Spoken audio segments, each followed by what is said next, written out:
ప్రియులారా, 2 సంగతులు చెప్పి నేను ముగిస్తాను. అయిపోయింది నా సమయం.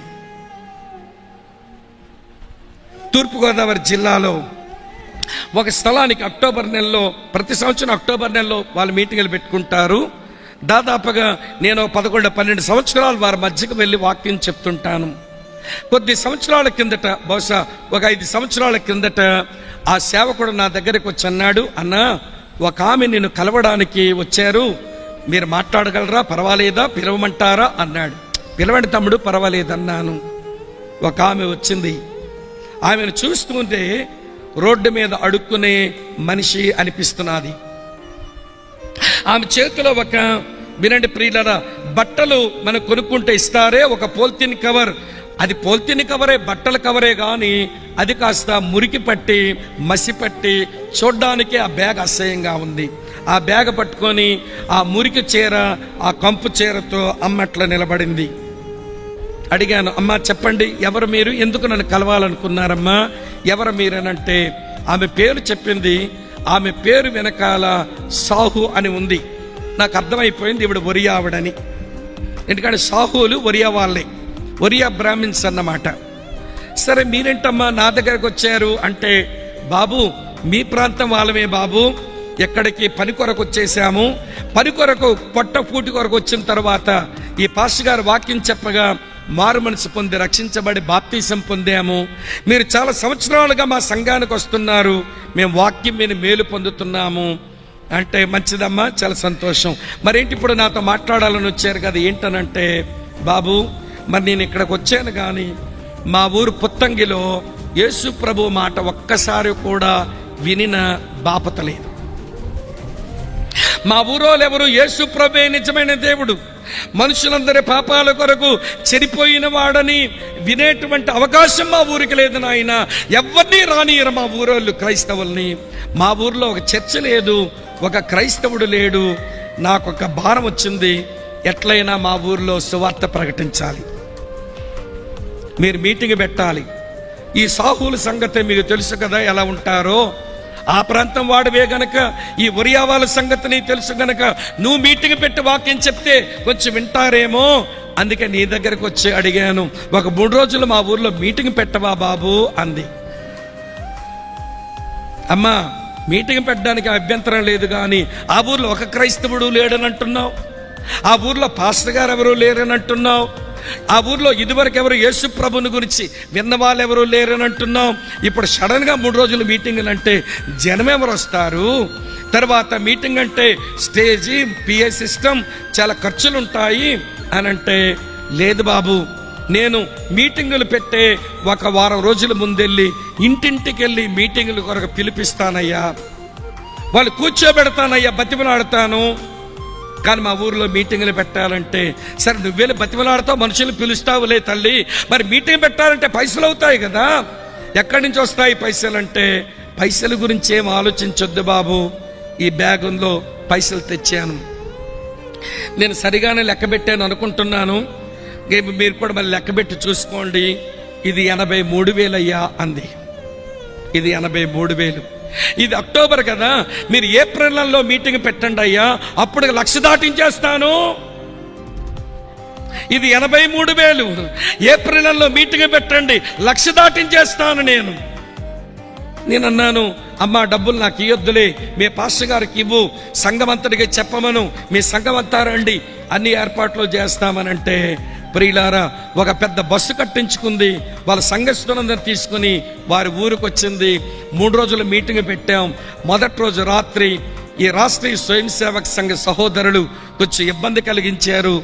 నేను ఈవిడ ముఖం చూస్తున్నాను, ఏమమ్మా సాహు గారు ఇబ్బంది వచ్చింది, ఏం చేద్దామంటే, ఏం పర్వాలేదు స్వామిబాబు, నేను రేపు మళ్ళీ ఉదయమే తిరుగుతాను అని ఉదయాన్నే ఇంటింటికి వెళ్ళందట. ఈ రోజు నుంచి 3 పూట్ల మీ ఇంట్లో అగ్గంటొద్దు అందట, అంటే పొయ్యి ముట్టించొద్దు అందట. టిఫిన్కి వచ్చేయండి అక్కడికే, మేము ఊరు బయట కళ్ళంలో పెడుతున్నా మీటింగ్లు, ఊర్లో వద్దంటున్నారుగా మన గ్రామస్తులు, కళ్ళంలో పెట్టుకుంటున్నా మీటింగు. అక్కడికే మీరు ఉదయం టిఫిన్కి రండి, వచ్చి టిఫిన్ తిని దేవుని మాటలు వినండి, మధ్యాహ్నం అక్కడే భోజనం చేయండి, మధ్యాహ్నం వచ్చి రెస్ట్ తీసుకోండి, మళ్ళీ రాత్రి వచ్చి మీటింగ్ వచ్చి వాక్యం వినండి, రాత్రి భోజనాలు చేసుకుని వెళ్ళండి. మన ఊర్లో ఏ ఇల్లు అగ్గి ముట్టించడానికి వీల్లేదు, పొయ్యి అంటించడానికి వీల్లేదు. అందరికీ చెప్పింది, ప్రియులారా వినండి, సేవకులమైన మమ్మల్ని చేర్చుకొని అక్కడ పరిచర్య చేరడానికి దోహదపడితే మేము బయట నుంచి వాక్యం చెప్పాం. ఊరోళ్ళందరూ కూడా బయటకు వచ్చారు, అల్లరమొక తప్పించి ఊరోళ్ళంతా బయటకు వచ్చారు, వాక్యం విన్నారు, అక్కడ భోజనాలు చేశారు. అక్కడ ఒక 10 రోజులు దాటాక ఆ ఊర్లో ఒక ఒరియా మెడికల్ డాక్టర్ వచ్చి నన్ను కలిసి అంటాడు, సార్ మీరు మా ఊరోళ్ళందరినీ క్షమించాలి, వాళ్ళ అల్లరి కుర్రోలండి, పోకిరి వాళ్ళండి, దేవుని గుర్చిన మాటలు మంచి మాటలు వినే చెవులు లేవండి వాళ్ళకు, మిమ్మల్ని ఇబ్బంది పెట్టారు, మిమ్మల్ని తోసేశారు, కొట్టేశారు, మమ్మల్ని ఏమనుకోకండి, క్షమించండి. మీరు చెప్పిన మాటలు విన్నాక మా ఊరంతా అర్థం చేసుకున్నాము, ఊరందరి సంగతి అనవసరం, నేను యేసు ప్రభు నమ్ముకుంటున్నాను, మా ఇంట్లో మీటింగ్ పెడతారా? మా ఇంట్లో కూడుకుందాం రండి, నేను ఇస్తాను ఇల్లు.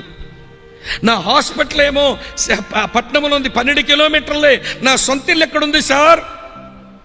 అంతే ప్రియులారా, మా సేవకుడు ఒక ఆయన ఆమె దగ్గర వాళ్ళ ఇంటికి పంపిస్తే చిన్నగా ప్రార్థన జరుగుతుంటే నేను కరెక్ట్ మరొక 4 నెలల తర్వాత మళ్ళీ ఈస్ట్ గోదావరిలో అక్కడికి వెళ్తే మళ్ళీ సోహమ్మ కనబడింది. బాబు ఎట్లున్నారు మా ఊరోళ్ళు, ఏమైనా సంగతులు తెలిసాయంటే ఆ ఊర్లో డాక్టర్ ఇట్లా ప్రభువుని నమ్ముతున్నాడమ్మా, ఇంకా పూర్తిగా విశ్వాసంలో రాలేదు, ఆసక్తి అయితే చూపిస్తున్నాడంటే ఒకడొచ్చాడా. నాకు భలే సంతోషంగా ఉంది, స్వామిబాబు నువ్వేమనుకోకపోతే నాకు 23 సెంట్లు భూమి ఉంది, అది నీ పేరు మీద రాసేస్తాను, అక్కడ గుడి కట్టవా అంటుంది. ఇంతకీ మొదటిసారి కలిసినప్పుడు అడిగాను, అమ్మా సాహు ఏం చేస్తుంటావమ్మా నువ్వు, ఏంటి నీ పని అంటే, ఆవిడ చీర చూస్తే, ఆమె పట్టుకొని బ్యాగ్ చూస్తే అది అడుక్కునే ఆవిడలాగా ఉంది కదా, ఏం చేస్తుంటావమ్మా అంటే ఆవిడ అంటుంది, ఉదయాన్న 5కి లేస్తాను బాబు, 11 గంటల లోపుగా 4 ఇళ్లలో పాచి పని చేసుకుంటాను. పాచి పని చేసిన కారణం చేత వాళ్ళు భోజనం పెడతారు, వీళ్ళేదో కూర ఇస్తారు, ఏదో మిగిలింది ఇచ్చేస్తారు, అవన్నీ ఇంటికి తెచ్చి నేను నా భర్త నా కూతురు తింటున్నాం, మా తిండికేం ఖర్చు లేదు, వచ్చిన డబ్బులన్నీ మా ఊర్లో సేవ జరగడానికే, మా ఊర్లో సేవ జరగడానికే. 5 ఇళ్లలో పాచి పని చేసుకునే అమ్మకు ఏమండి సువార్త ప్రబలిపోవాలి మా గ్రామంలో అనేటువంటి ఆరాటం ఉండి ఒక 23 సెంట్లు ఉంది బాబు, ఇచ్చేస్తాను, రాసేస్తాను మీ పేరు మీద. సేవ చేస్తారా మా ఊర్లో? గుడి కట్టండి బాబు, మందిరం కట్టండి బాబు. ఈ రోజున ప్రియమైన స్నేహితులారా, సేవకులను ఆదుకున్నదే లేదు, సేవకులకు ఆతిథ్యం ఇచ్చిందే లేదు. నీ వలన సత్యం ప్రబలిపోవాలంటే ఎట్లా ప్రబలిపోతుంది చెప్పండి? చివరికి ఒక్క మాట చెప్పి నేను ముగించేస్తాను, నా ముందు ఇంకొక 2-3 నిమిషాలు ఉన్నాయి. ప్రియులారా, కర్నూలుకు చెందిన ఒక పెద్ద ఆయన ఇండియన్ ఎవాంజలికల్ మిషన్ IEMలో జనరల్ సెక్రటరీగా ఇది హైదరాబాద్లో పనిచేసేవాడు. వాళ్ళ యాన్యువల్ కన్వెన్షన్లో నేను ఆయన ఒకసారి వాక్యం చెప్తుంటే ఆయన చెప్పిన ఉదాహరణ మీతో చెప్తున్నాను.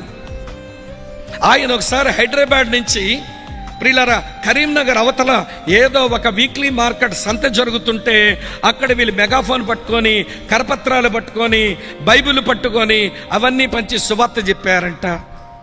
చేతులకు ఎక్కడి నుంచి ఎక్కడి వరకు గాజులు వేసుకుని, ఒంటి నిండా ఉన్న బట్టలకు గాజులు మొక్కలు అంటించుకుని ఉన్న ఒక లంబాడి అమ్మ వాళ్ళు చెప్పిన మాటలన్నీ బాగా విని వీళ్ళ దగ్గరికి వచ్చిందంట. వచ్చి, బాబు పాపాలు కడిగడానికి, నెమ్మది శాంతి ఇవ్వడానికి, పరలోకం ఇవ్వడానికి ఆయన ఎవరో వచ్చారని చెప్పారు. ఎంతకాలమైందని వచ్చారని చెప్పారు బాబు మీరంటే, ఆయన వచ్చమ్మా దగ్గర 2000 సంవత్సరాలు అయిపోతుంది అన్నాడట. అలాగండి 2000 సంవత్సరాలు అయింది ఆయన వచ్చి. అలాగైతే మీరు అక్కడి నుంచి వచ్చారు అంది.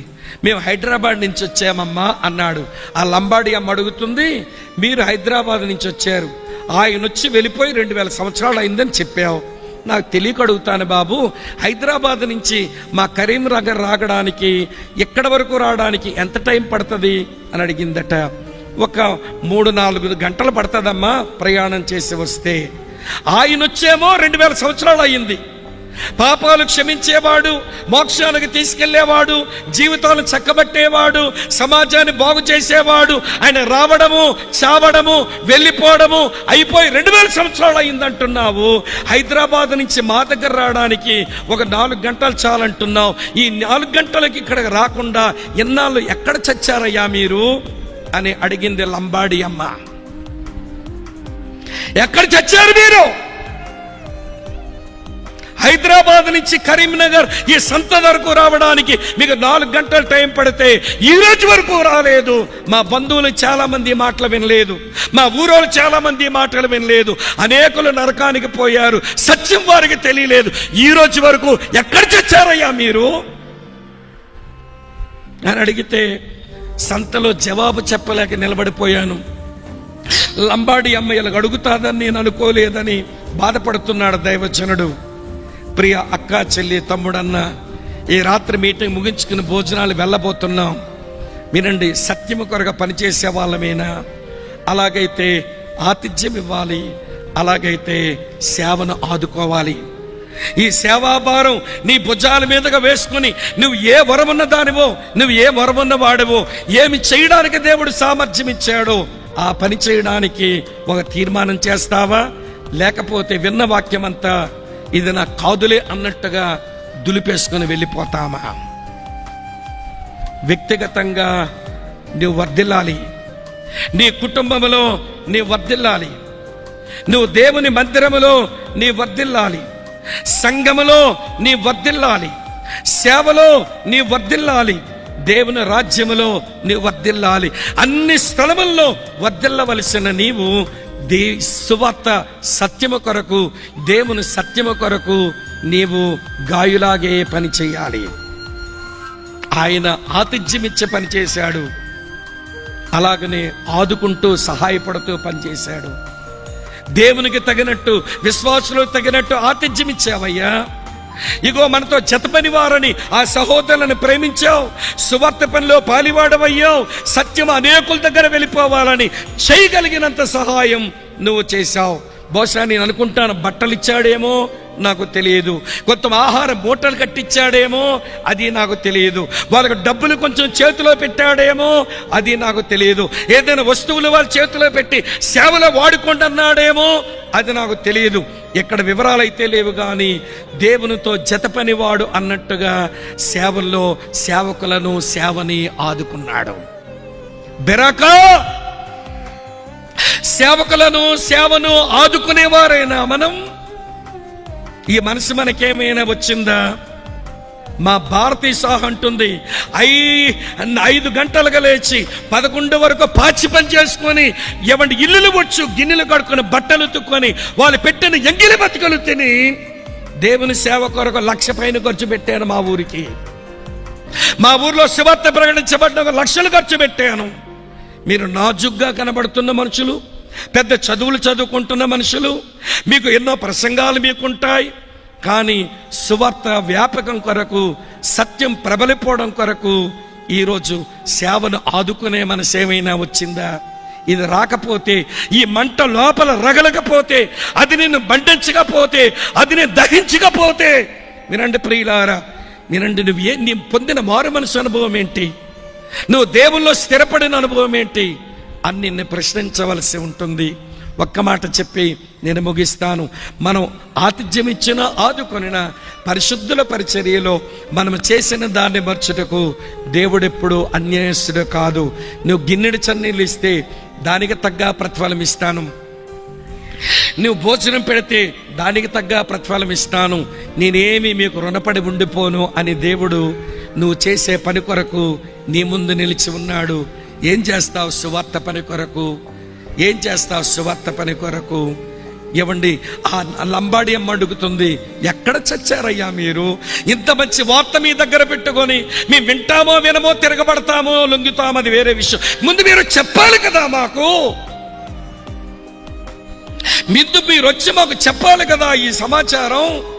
ఎవడు చెప్తాడు మాకు? ఈ సత్యం కొరకు పనిచేసే వాళ్ళు ఎవరు? తల వంచండి, కళ్ళు మూసుకునండి, ప్రార్థన చేస్తాం.